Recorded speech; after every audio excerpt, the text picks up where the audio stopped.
There's your verdict. There is your verdict. This is the best. What is happening, everybody? Welcome to the channel.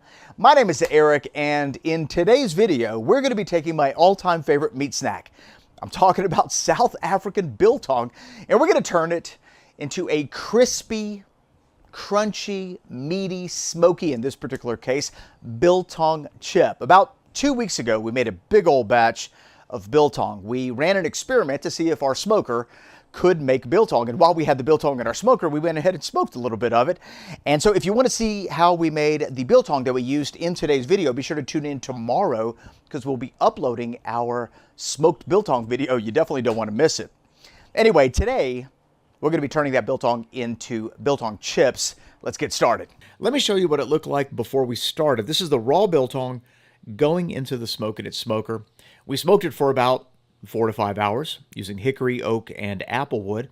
And then we added a jerky dryer right on top and let it dry. This is the end result, and this is what we're going to be using to make our biltong chips. Very beautiful, smoky biltong flavor. And the first thing that I want to do is get rid of any of the fat. Now, normally there's a bit of a fat cap on the bottom round. And for biltong chips, we want to lose that. Now, I'm not throwing it away. I'm setting it to the side. This fat is incredibly flavorful because, remember, it's seasoned like biltong. So you can eat it by itself as a snack or cook with it. That'd be great as well. I'm actually breaking in a new chef's knife I got. This is a Henkel's from bestkitchenknives.com. I'll put a link in the description box below if you're in the market for some new knives. I got all kinds of stuff. Okay, let's just go ahead and get the rest of this fat trimmed off. And then once we're done, we're going to stick this on our slicer and just cut nice thin slices.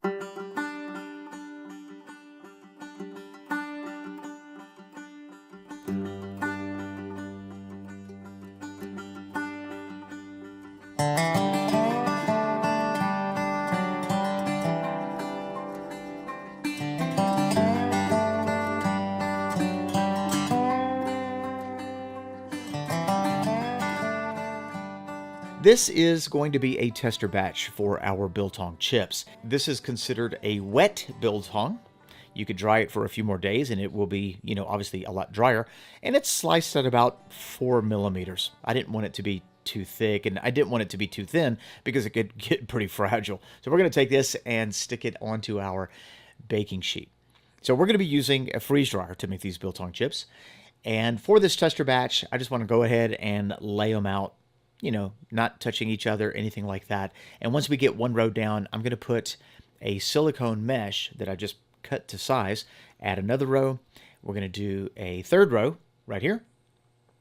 This allows me to just get more on one tray for this batch. And then we're going to do one more row because I have a few pieces left. Not a lot.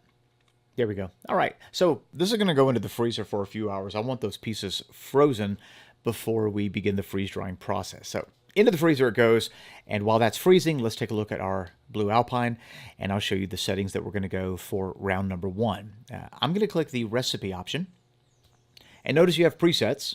If we press the meat option, this is what the meat presets look like. So freeze time 9 hours, dry time 22 hours, dry temperature 127 Fahrenheit, and then dry pressure 1,245 millitorr. Because we're pre-freezing the meat, we're more than likely just going to skip the freezing cycle, so the 9 hours is irrelevant. The 22-hour dry time is more than likely more than it needs. This is realistically going to only take 6 or 7 hours, but we're going to leave it just like that. And the temperature and the pressure are fine, so let's continue. And now the chamber is freezing, so we're going to let that freeze for about 30 minutes. And once the chamber temperature gets down to -15, maybe even -20. At that point, we can stick our meat into the chamber, which is what we're doing right here. Notice I'm using the single shelf inside the chamber. This is the shelf that I go to when I don't want to go all in with 4 or 5 trays. I'll reach for the single shelf, run a batch, and if I like the results, then the next time I do it, I'll switch the trays out for the 4 or 5 shelf tray system. I did customize this, so if you want to see a video on what I did to make it work a little more efficiently, let me know in the comment section below. Okay, so we're going to skip the freeze cycle because our food's already frozen. Hit continue. And at this point, the drying cycle begins. So the pump, after a second or two, will kick on. And notice that we have that 22-hour countdown. And at any moment, you can adjust the time left or you can adjust the maximum shelf temperature. So if you want to increase that mid-cycle, you could do that. If you want to decrease it, you could certainly do that. And the first round of our Biltong chips are officially finished. I'm going to pause the cycle from the home screen and release the vacuum. Not a lot of moisture in this sliced Biltong. So we could have probably pulled this 7, 8 hours ago. Nonetheless, it doesn't hurt to leave the food in there a little bit longer. Loving the way this came out. Smells amazing. It's smoky, kind of like a barbecue. Let me know in the comment section below. What do you think? First peek at the Biltong chips.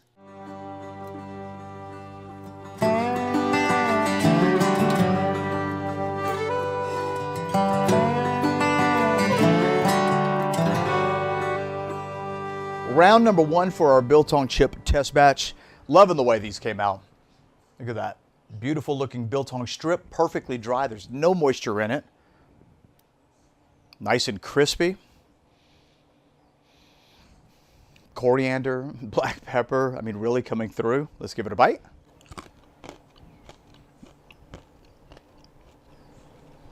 I don't know if the mic's able to pick that up, but that is incredibly crunchy.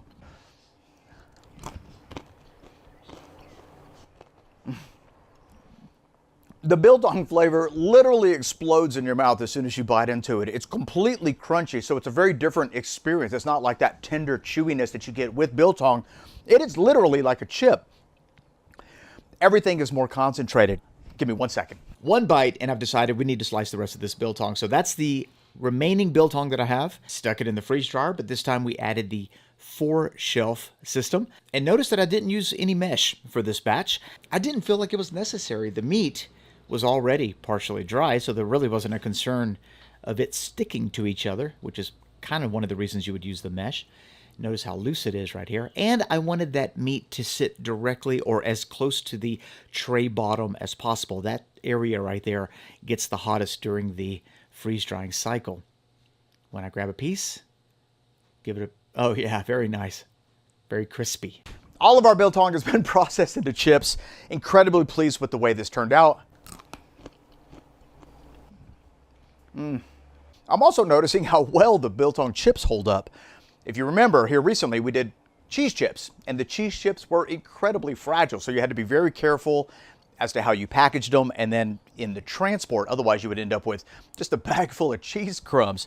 Well, the Biltong chips, you know, we sliced this at about, I'd say about 4 millimeters, and you can actually give them a nice little tap and they hold their shape. So they transport and they store really well, which I'm really digging. I will say that the one thing I would do differently, you know, next time is if I wanted to make the Biltong with the intention of making Biltong chips, I'd probably lower the salt content just a tiny little bit, maybe 0.5% or 0.75%, because I am noticing that it's just a tiny bit salty for my taste. It's kind of on that cusp of being salty, not salty.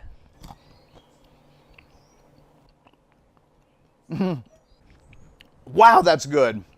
I'm loving it. I'm going to have a hard time putting this on our menu. This is such an addictive, crunchy Biltong snack. But like I said earlier, the salt level could kind of go either way. I guess it just depends on your tolerance.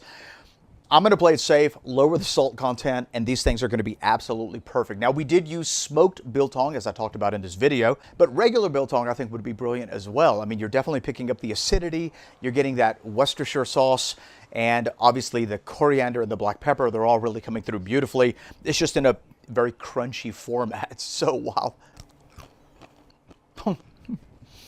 If you have a freeze dryer and you make your own Biltong, or you can get your hands on some really good Biltong, you got to make these freeze-dried Biltong chips. It is Biltong on a completely different level. Now, for those of you from South Africa who are thinking to yourself, you know, there's no way we can trust this guy's opinion on Biltong chips, I gave a sample pack of our Biltong chips to some South African friends of ours, and I'm going to play you the message that they just sent me right after eating those Biltong chips. You ready? Here we go.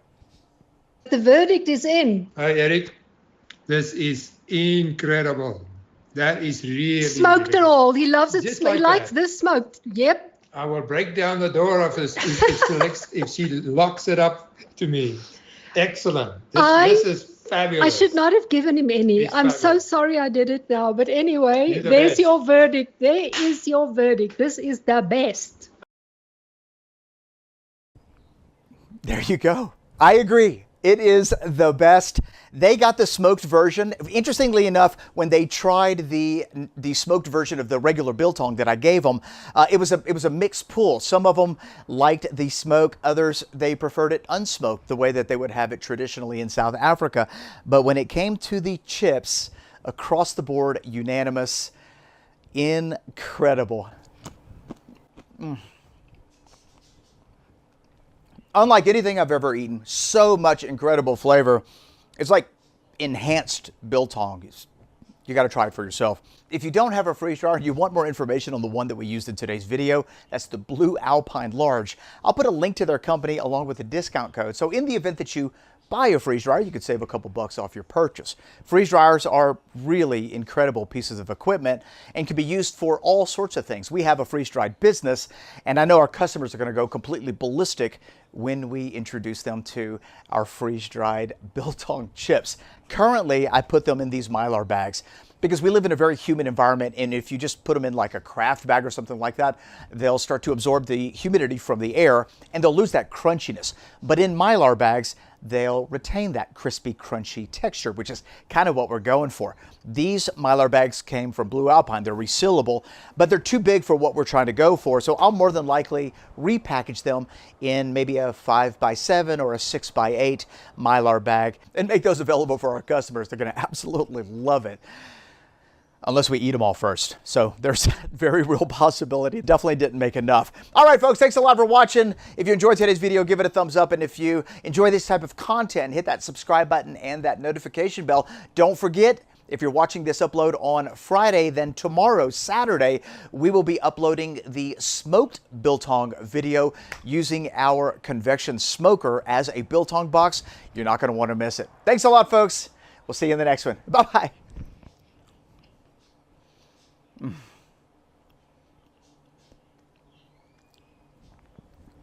That may be the perfect snack.